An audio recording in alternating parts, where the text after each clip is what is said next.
Саламатсыздар, мақалдарыңыз қалай? Бүгін біз оразаның 4-ші күніне қып-қызыл болып шығатын палау жасаймыз.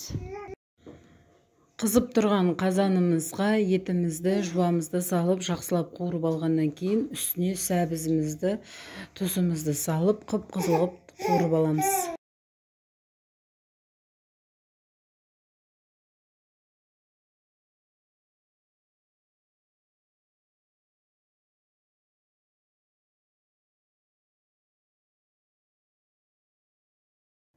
Қуырып алғаннан кейін үстіне күрішімізді салып, сәбіздеріміздің беттерін жауып шығамыз күрішпен.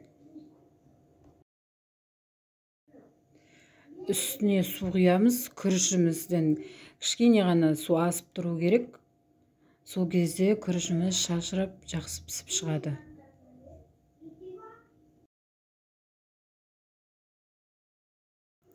Менің каналыма тіркеліп, лайк басып, комментарий жазып қойыңыздар. Келесі видеоның шығуы үшін мотивация болады. Қазанымыздың бетін жауып, 3-4 минутта су тартылғанша бетін жауып қоямыз. Су тартылғаннан кейін осылай астын үстіне аударып, тағы бір 15 минуттай астын жай қойып, баяу отта пісіріп аламыз.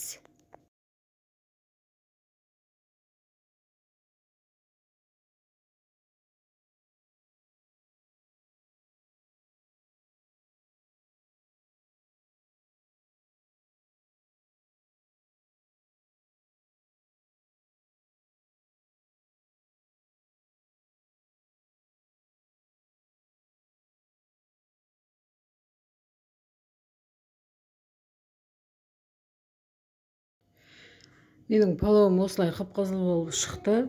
Үй жағдайында жасап көріңіздер. Өте дәмді болып, шашырап, жақсы болып пісті. Ас болсын, оразаларыңыз қабыл болсын.